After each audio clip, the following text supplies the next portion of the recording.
देव, आने वाले big boss के लिए आप चुन लिए गए हैं। क्या आप सच कह रहे हो? बिग बॉस, मैं बिग बॉस के घर में जाऊंगा। मेरा बिग बॉस में जाने का सपना पूरा होगा। मुझ गरीब को बिग बॉस में जाने का मौका मिलेगा। माँ, मैं बिग बॉस में जा रहा हूँ। माँ, माँ। तभी एक आवाज देव का सपना तोड़ देती है। हे राम, ये लड़का कब सुधरेगा? कभी तो सपनों की दुनिया से बाहर आकर। तेरे बापू इतनी देर से आवाज लगा रहे हैं। आज वो मजदूरी के काम पर नहीं जा सकते, उनकी तबीयत ठीक नहीं है। वो बोल रहे हैं तू चला जा। क्या माँ, इतना अच्छा सपना देख रहा था। पता है, मैं बिग बॉस के घर में पहुंचने वाला था, पर इतनी देर में तुमने मेरा सपना तोड़ दिया। अरे मेरे लाल, तू क्यों नहीं समझता? हम गरीबों को सपना देखने का कोई हक नहीं है। जा, मजदूरी पर जा। अगर तू शाम को पैसे कमा कर नहीं लाया तो घर में चूल्हा नहीं जलेगा। क्या हुआ गोमती? देव अभी तक उठा नहीं क्या? या तो सोने दे, मैं चला जाता हूं। नहीं बापू, तुम रहने दो, तुम आराम करो, मैं जा रहा हूं। मुझे बता दो क्या काम है वहां का। चौराहे पर जाएगा ना, तो वहां पर बहुत से मजदूर बैठे होंगे। उनमें से किसी से पूछ लियो, वो जा रहे होंगे तो तू भी साथ में चले जाना। 4 पैसे तो आ ही जाएंगे। या तो एक काम कर, सब छोड़, तू ठेकेदार किशन लाल के पास चला जा। वो थोड़ा मेहनत का काम ज्यादा बताता है, पर पैसे अच्छे दे देता है। बापू की तबीयत को देखते हुए देव मजदूरी के लिए चला जाता है। देव ने बचपन से ही बहुत गरीबी के दिन देखे हैं, इसलिए वो सपने तो देखता है, पर उनको पूरा करने की अभी उसमें हिम्मत नहीं। देव को बिग बॉस बहुत अच्छा लगता है और उसका सपना है कि एक ना एक दिन वो बिग बॉस में जाए। इसीलिए वो सपने में बिग बॉस का घर देखता रहता है। वो सामने जितनी भी ईंटें रखी हैं, सारी ट्रक में लादनी है। जब काम हो जाए 200 रुपए ले जाना। मालिक, अब तो कुछ पैसे बढ़ा दो। पहले 6ठी मंजिल पर से सारी ईंटें नीचे उतरवाई, अब ट्रक में रखने के लिए कह रहे हो। 200 से क्या होता है? कम से कम कुछ दाम तो बढ़ाओ। देख नहीं रहा कितनी महंगाई बढ़ रही है? इतने में करना है तो कर, नहीं तो मत कर। उससे लड़के मिल जाएंगे मुझे 200 रुपए में काम करने के लिए। देव बेटा, तूने इसे काम के लिए मना कर दिया है तो तुझे दूसरा काम ढूंढना पड़ेगा। यहाँ तो फिर भी 200 मिल रहे हैं, पता नहीं और काम के कितने रुपए मिले। चुपचाप कर ले बेटा। वैसे भी तेरे बापू की तबीयत ठीक नहीं है, कम से कम कुछ तो कमा लेगा। उस समय काम को हाँ कहना देव की मजबूरी थी। अगले कुछ दिनों तक देव अपने पिता की जगह मजदूरी के काम पर आने लगा। ऐसे ही एक दिन, ये देख देव, सोशल मीडिया पर नए नए नाटक आने लगे हैं। कुछ भी आ जाए, पर बिग बॉस की तो अपनी ही बात है। मुझे तो वो देखना बहुत पसंद है। जब सलमान भाई स्टेज पर होते हैं तो अलग ही बात होती है। उनसे मिलना हर किसी के बस की बात नहीं है रे सूरज। वो तो है, बिग बॉस में जाना बहुत मुश्किल है, बड़े पापड़ बेलने पड़ते हैं। अपने दोस्त सूरज की बातें सुनकर देव उदास हो जाता है और घर लौट जाता है। अगले दिन देव मजदूरी के लिए ठेकेदार के पास पहुंचा तो पता चला कि ठेकेदार कुछ दिनों के लिए बाहर गया हुआ है। इसलिए देव परेशान हो गया। अब क्या करूं? ठेकेदार तो है नहीं, काम कैसे मिलेगा? अरे भाई, ये क्या है? ये क्या कर दिया तुमने? ट्रक में सामान रखते हुए सारे बोर्ड गिरा दिए। तुम्हें पता भी है ये सारा सामान कितना कीमती है? अब तुम अकेले इतना कुछ उठाओगे? तुम्हारा साथी कहाँ है? मालिक, वो आज छुट्टी पर है। मैं कोशिश करता हूँ, फोन मिला कर देखता हूँ, शायद आ जाए। अगर आप कहें तो मैं आपकी मदद कर दूं। हाँ हाँ, ये तो बहुत अच्छी बात है। तुम्हारा नाम क्या है? देव व्यक्ति को अपने बारे में सब कुछ बताता है और बहुत तरीके से सारा सामान ट्रक में रखवा देता है। देव को तो मजदूरी के काम की आदत थी, इसलिए उसे इन सब में समय नहीं लगता। ये देखकर वो व्यक्ति बहुत खुश होता है। अरे तू तो बहुत काम का लड़का है। एक काम कर, मेरे साथ चल, मैं तुझे और भी काम दूंगा। वो व्यक्ति देव को अपने साथ ट्रक में बैठाकर ले जाता है। कुछ देर बाद वो ट्रक एक ऐसी लोकेशन पर जाकर रुकता है जहां शूटिंग का सेट बना हुआ होता है। ये कौन सी जगह है मालिक? अरे वो क्या कहते हैं, वो टीवी पर आता है ना, बिग बॉस, जिसमें सब घर में रहते हैं। समझ गया? ये उसका ऑफिस है। तुझे यहीं काम करना है। एक चाय वाले की जरूरत थी, तुझे चाय बनानी आती है ना? जितने भी लोग शूटिंग पर काम के लिए आते हैं, उन सबको चाय पानी पिलाने का काम करना है। बिग बॉस का नाम सुनकर देव तो मानो खुशी से उछल पड़ा और झट से इस काम के लिए तैयार हो गया। मैं बिग बॉस के लिए काम करूंगा, मतलब मैंने तो कभी सोचा ही नहीं था। हाँ, हाँ, मैं सब संभाल लूंगा, आप चिंता मत करो, मैं सबको चाय पानी अच्छे से दे दिया करूंगा। हाँ। तभी दूसरा व्यक्ति वहां आ जाता है। रमन भाई, ये लड़का चाय पानी के लिए जो तुमने मुझे बोला था ना, ले आया हूं।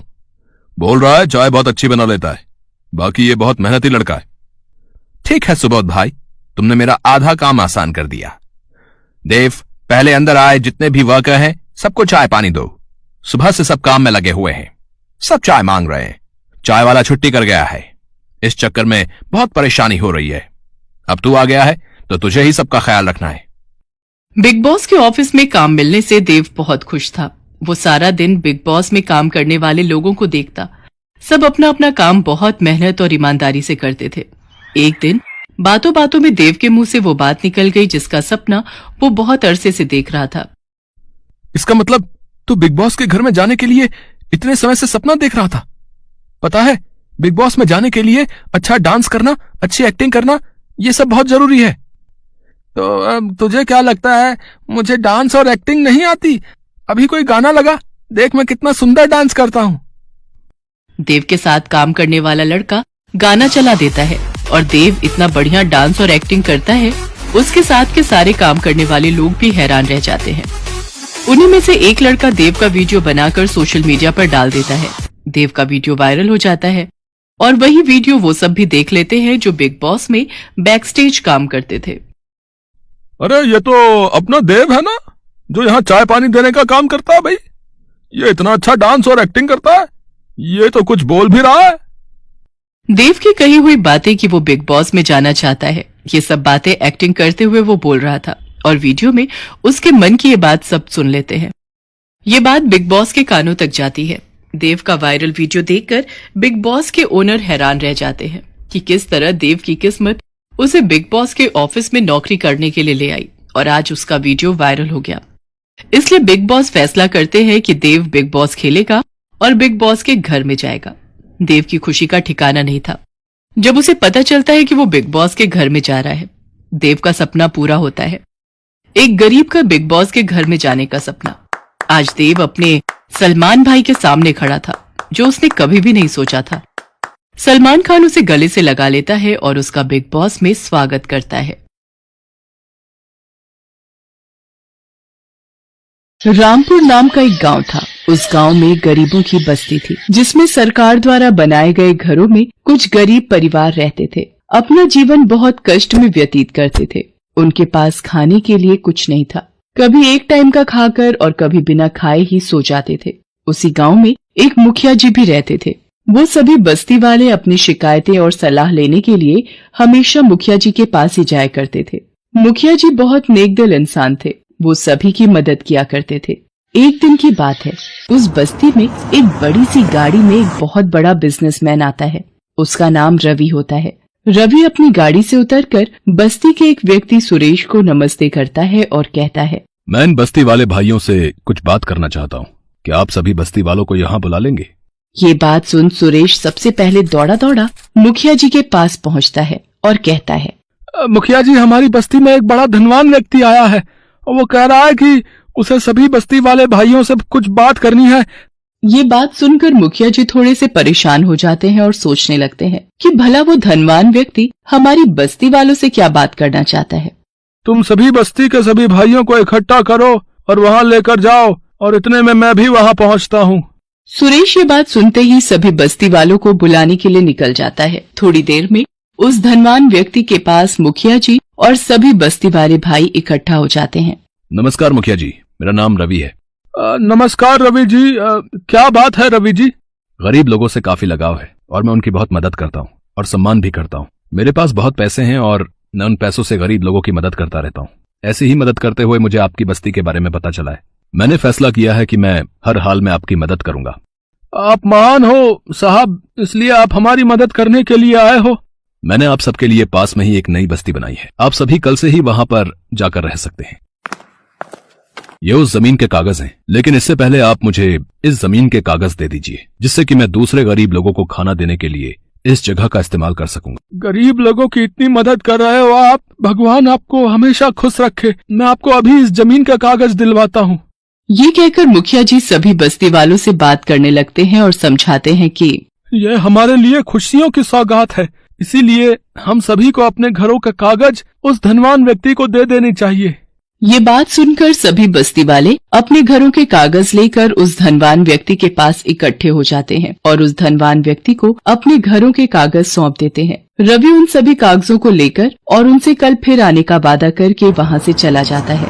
अगले दिन सुबह इस बस्ती के सभी लोग अपना अपना सामान बांधकर उस धनवान व्यक्ति रवि का इंतजार करते हैं। तभी वहाँ पर रवि की गाड़ी आती है और उन सबके साथ पैदल पैदल चलकर उन्हें अपनी जगह पर ले जाता है। रास्ते में एक बहुत गंदी सी जगह पर पड़ती है। वहाँ पर खूब सारा कूड़ा करकट पड़ा होता है। वहाँ पहुँचकर रवि रुक जाता है और सभी बस्ती वाले भी रुक जाते हैं। तभी मुखिया जी उससे पूछते हैं, क्या हुआ साहब, और कितनी दूर है वो नई बस्ती, और आप यहाँ क्यों रुक गए हैं? अब से यही तुम्हारी नई बस्ती है। देखो तो कितनी बड़ी जगह है। अब से तुम सब यहीं टेंट में रहोगे, कूड़े कचरे के पास। कितना अच्छा है ना ये सब।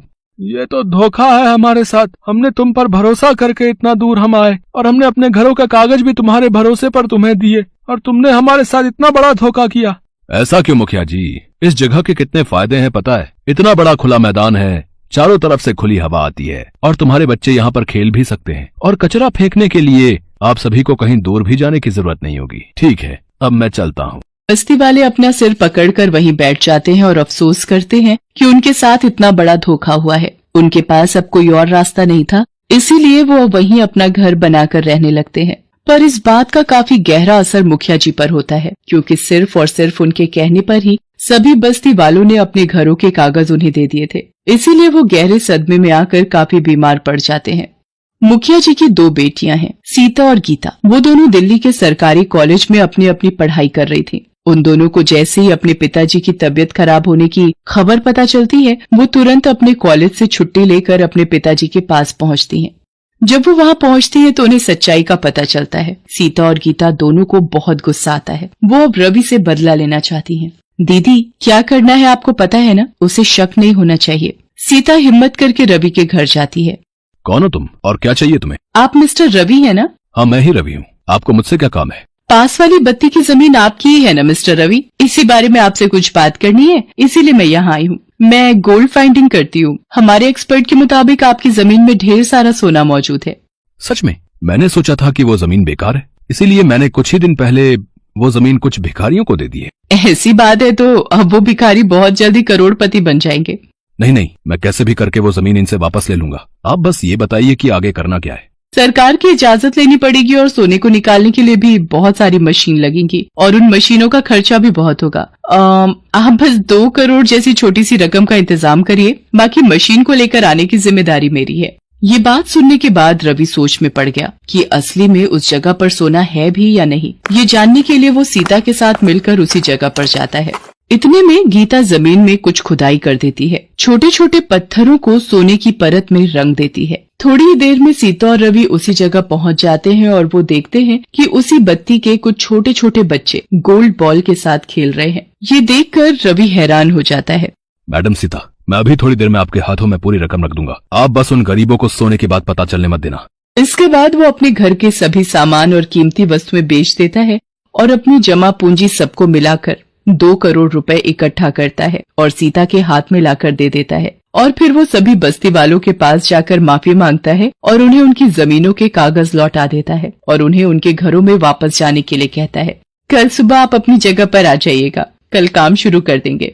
ये कहकर सीता वहाँ से चली जाती है और अगले दिन सुबह रवि वहाँ पर आकर सीता का इंतजार करता है। वो सीता का काफी देर तक इंतजार करता है पर वहाँ पर कोई भी नहीं आता। इंतजार करते करते सुबह से शाम हो जाती है, फिर भी कोई नहीं आता। ऐसे इंतजार करते करते वहाँ पर पड़े एक सोने के कंकड़ पर उसकी नजर जाती है तो रवि उस कंकड़ को उठाकर देखता है। उस कंकड़ पर से थोड़ा सा पेंट हट रहा होता है। ये देखते ही उसे समझ में आ जाता है कि उसके साथ धोखा हुआ है। ये जानने के बाद रवि वहीं बेहोश होकर गिर जाता है। सीता और गीता की समझदारी को देख सभी बस्ती वाले उन्हें शाबाशी देते हैं और सभी को उन दोनों पर बहुत गर्व महसूस होता है। इसके बाद सभी बस्ती वाले अपना जीवन बहुत खुशी से व्यतीत करते थे।